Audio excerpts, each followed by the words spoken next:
Welcome back to DT Daily. I'm Casey Montoya. In today's news, Facebook announces free calling for iPhone users. U.S. Attorney Carmen Ortiz defends the prosecution of Aaron Swartz.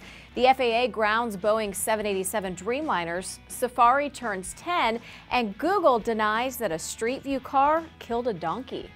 On Tuesday, Facebook updated its Messenger app to allow free calling for iPhone users in the United States. Right now, calls are made over Wi-Fi instead of mobile networks, and the quality is reported to be somewhat glitchy.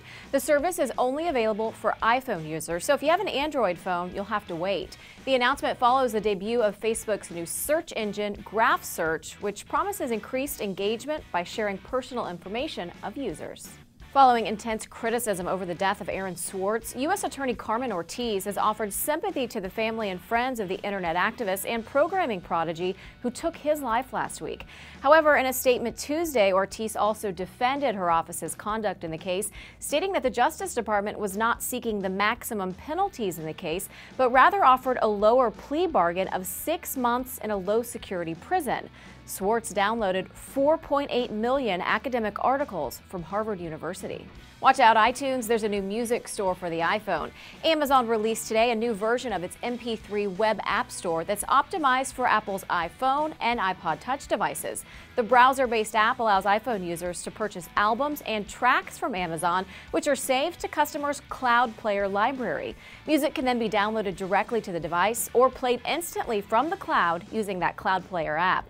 Amazon hopes to lure Apple users away from iTunes with deals on music like $5 albums and 69-cent songs. Boeing's 787 Dreamliner megaplane has been barred from the skies. After an emergency landing in Japan, a fire aboard a 787 parked at Boston Logan's International Airport, the FAA has grounded the entire fleet of U.S.-based Dreamliners while those incidents are being investigated.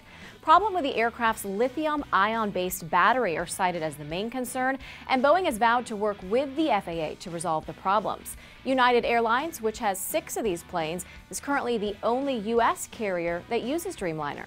Safari, the humble macOS web browser, turned 10 years old today. For years, Internet Explorer and Netscape Navigator dominated the browser wars, but in 2003, Steve Jobs announced the creation of a WebKit format of web browsing built from open source technology, and that its new browser, Safari, would run it.